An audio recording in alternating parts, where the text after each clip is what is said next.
Hello fellow Rotarians, it's District Governor Richard here with a new style of newsletter. I've decided to send you this month's newsletter in a different way because we have so much to celebrate in the achievements of all our clubs in the first half of the Rotary year.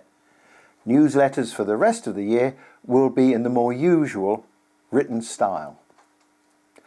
Our pioneering vocational study exchange project got off to a terrific start with a highly successful visit to Norway by the team, and we look forward to welcoming the incoming team for 2 weeks starting on April the 30th.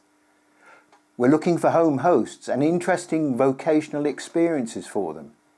If you think you can help, please get in touch with Vocational Service Chair Carol Riley.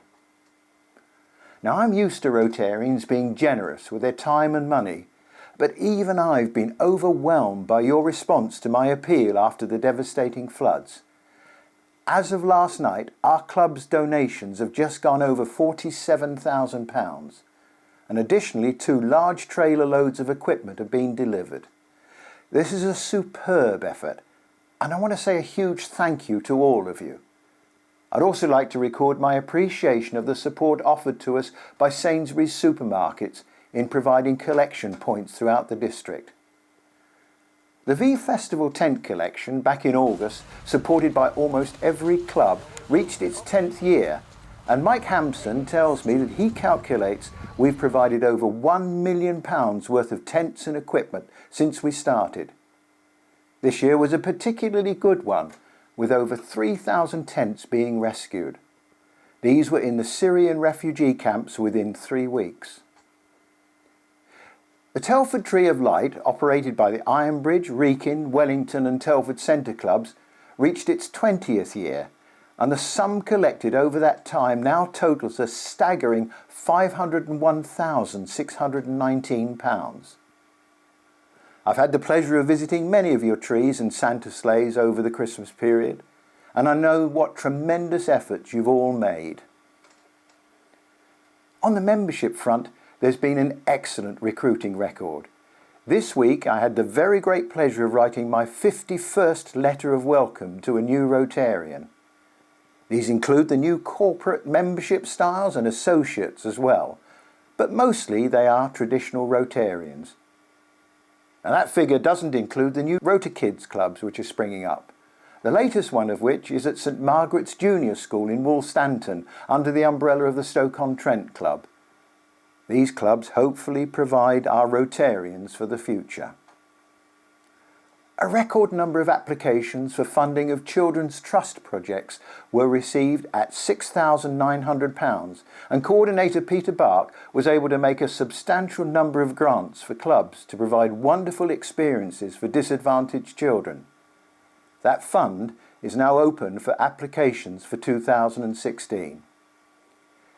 It's been a very successful year in our Rotary life so far, and I'm only sorry that I haven't been able to mention all the terrific projects and fellowship that I've seen at every club.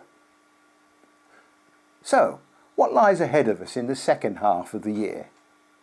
Ironman will be passing through Staffordshire on June the 12th, and by providing stewards and marshals, clubs can earn substantial contributions to their charity funds. If you're interested, contact our coordinator, Janet Stubbs of Stafford Knott. The Rotary Ride to raise awareness of prostate cancer will be taking place over the weekend of 18th and 19th of June. Please register your interest with our coordinators, Steve Holmes at Bloxwich Phoenix and David Atwood at Dudley. Kids Out is on June the 8th at Drayton Manor Park, and we hope to stage a similar event again in the same day in the north of the district. This provides a great opportunity for children who wouldn't otherwise experience such a fun day. Their smiles are rewarding themselves, and it's well worth supporting. Your contact for this is District Secretary Brian Riley. The youth service competitions are now underway, and I would urge clubs to support them, especially where they've entered youngsters into Youth Speaks, Young Chef, Photographer, Innovator and Musician. It does make all the difference to the competitors if they can see their sponsoring clubs at the events. We have the honour of staging the national final of the RIBI Young Musician Competition this year at Abraham Darby Academy, Telford, on April the 30th. In all the youth competitions, the standard and talent of our young people is terrific, especially at the district, regional and national finals. And at the National Musicians Final, you will be amazed by what you hear. Do try and get along to it. The geographical name of our district that you see behind me is a bit of a mouthful, and we'd really like to come up with a short form of wording that describes where we are. So, we're running a competition. We'd like to have your ideas for a catchy description of our territory. Send your ideas to me by the end of February, and there'll be a very nice expensive bottle of wine for the winning entry. The End Polio campaign is at a dangerous stage.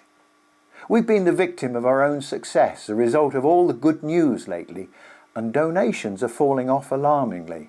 But the job's not done yet, and polio will spread again like wildfire if we don't remove the virus completely. It's also dangerous because campaign workers are being murdered in Pakistan, yet still their colleagues carry on. They deserve our support. I've enjoyed all my visits to your clubs, and I really do want to make as many fellowship visits again as I can.